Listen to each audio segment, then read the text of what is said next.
guys, Buckskin Dave again.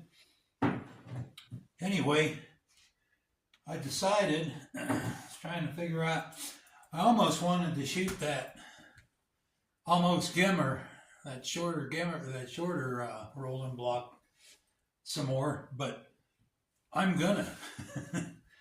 Anyway, for what I was gonna do today, we were shooting the 1873. This is my Italian version of it. You've already seen it, but in case you're just tuning in, I shot a lot of cowboy matches with this gun. And anyway, usually when I'm shooting a cowboy match, I'll shoot 200 grainers at 45 Colt, mainly because they don't boot as much, especially with the handguns. And I used to shoot gunfighter, so lowering my recoil was kind of a help. They call that gaming it. Anyway, for this rifle though, what I wanted to do today is see how far I could take it as the most powerful I could make it as a hunting gun without being unsafe. And it's hard to be totally unsafe with black powder because the pressure is so low, there's just not enough room in the case to put too much pressure in on the gun. But what I mean by that is how much velocity can I get out of a substantial hunting bullet and put so much black powder in.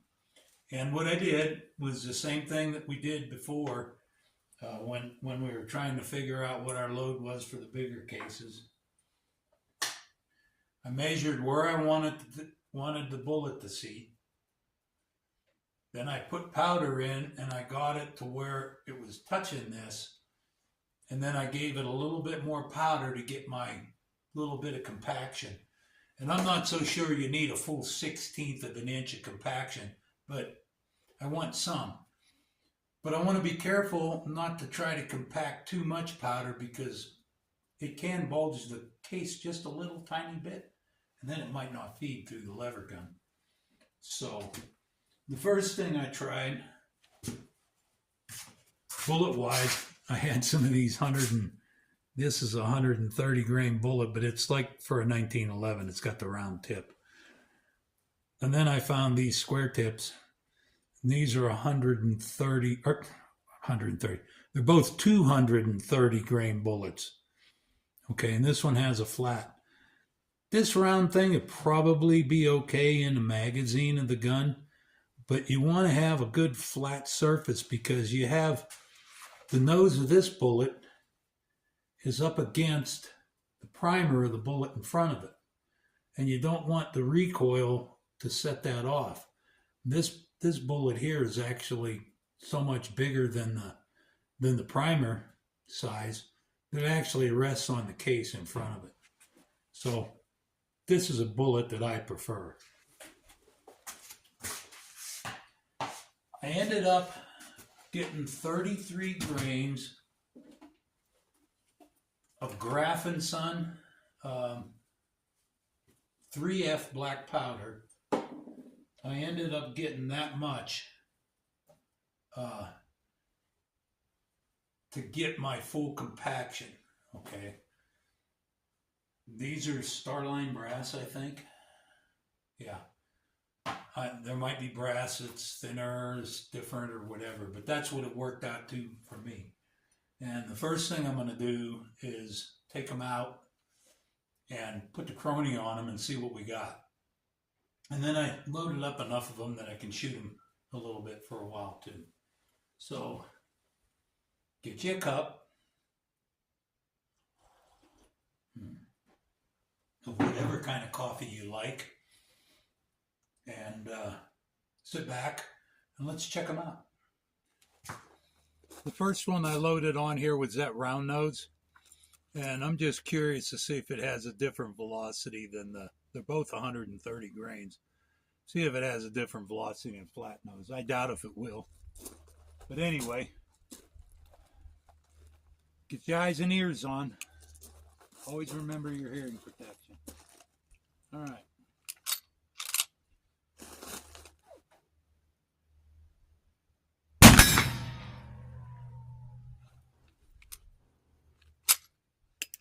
That one was $9.59.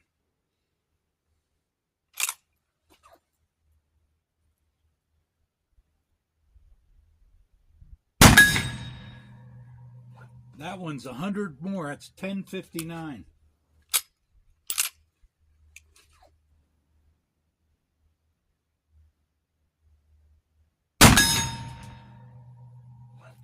$10.23. Let's see, one more and I can get an average, I guess.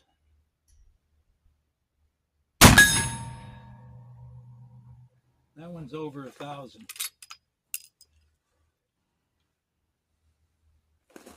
So I'm getting around 1,050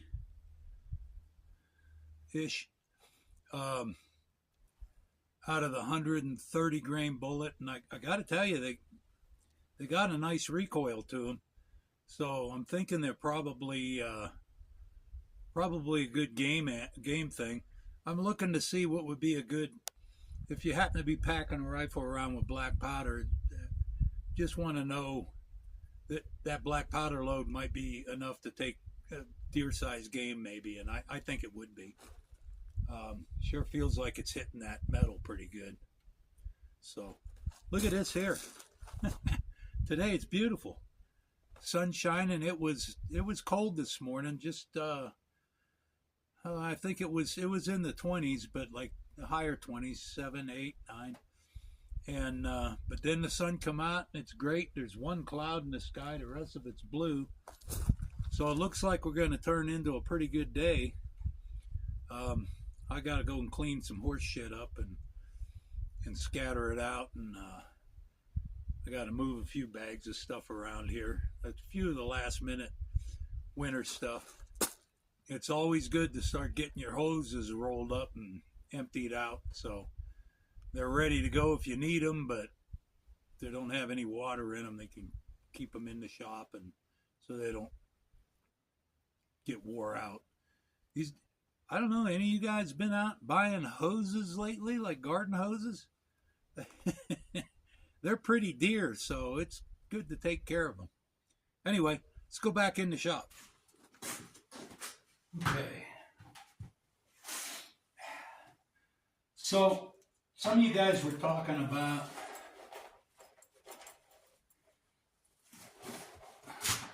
a couple guys made comments about those big cartridges. I don't wash them. Most of the time I can clean them out. But on these, I like to wash them. So when I'm done shooting black powder ones, they go in here. Then I'll fill this up with soap. I'll fill it up with soap and water and hot water. And I'll rinse them out real good, wash them out real good. And then I'll lay them out on a nice day like it is out there. I'll lay them out on a sheet, like either a piece of plywood or metal sheet, whatever I happen to have. Let them sun dry. And then I'll usually throw them into, I've got a vibrator tumbler. And I'll throw them in there and let them clean them up a little. Most of the time, when I put them in there, that brass might end up getting loaded with smokeless powder too, and go in different guns and stuff. So I clean them up pretty good. I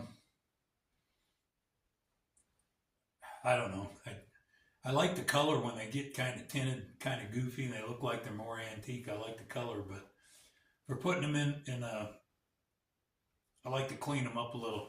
One of the things is, most books will tell you to pop the primer and then put it in there and clean it out in the vibrator. But I always find that I get little bits of that corn cob stuck in the primer hole. And if I don't get that out of there, that could cause a problem. So I prefer to put them in and tumble them with the primer in. And then when I load them and it punches the primer out, I know that hole is clear. And if it's a little bit dirty in the primer pocket, I can clean that up with a pocket tool. And I've got a pocket tool on this Hornady case prep station. So anyway, warm up your coffee, and I'm going to put some more in and go out and shoot some steel. Okay. I'll try them on the knockdown targets because they take a little bit more energy to push them over. And let's see how it goes.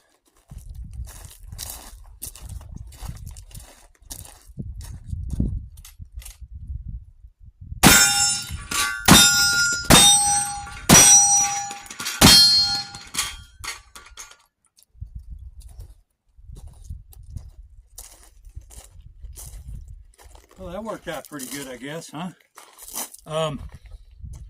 You know, I got an affinity for these lever guns.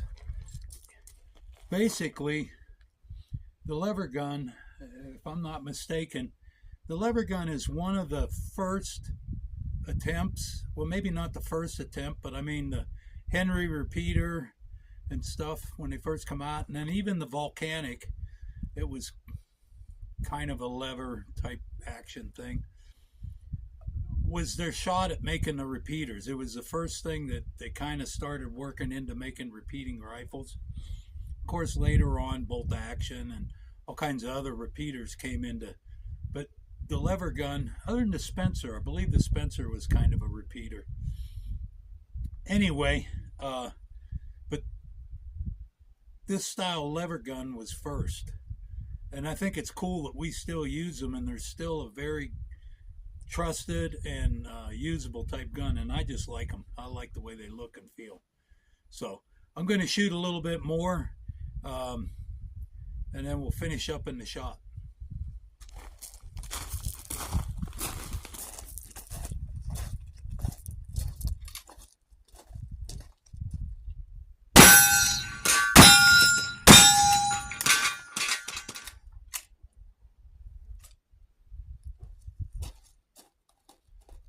I guess I only loaded, thought I loaded 10, but I guess not.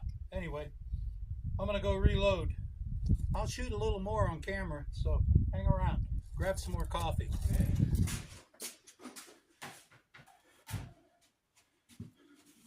Took a minute getting back in. I went and picked up as much of my lead as I could. I recovered dang near most of my lead. For no other reason than it's that much less lead I got to buy to load shells. So anyway, that's all I got for you this time. Thanks for stopping in for a cup. Don't go away yet, because I still got to shoot these last 5 rounds, and I'm going to go out and do that in just a minute. But I'm signing off for now. I'm Buckskin Dave. I'll catch you next time, and thanks for dropping by.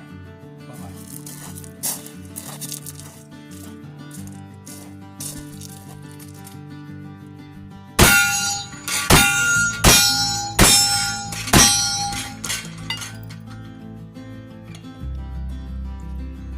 Dang, that's fun. See you next time.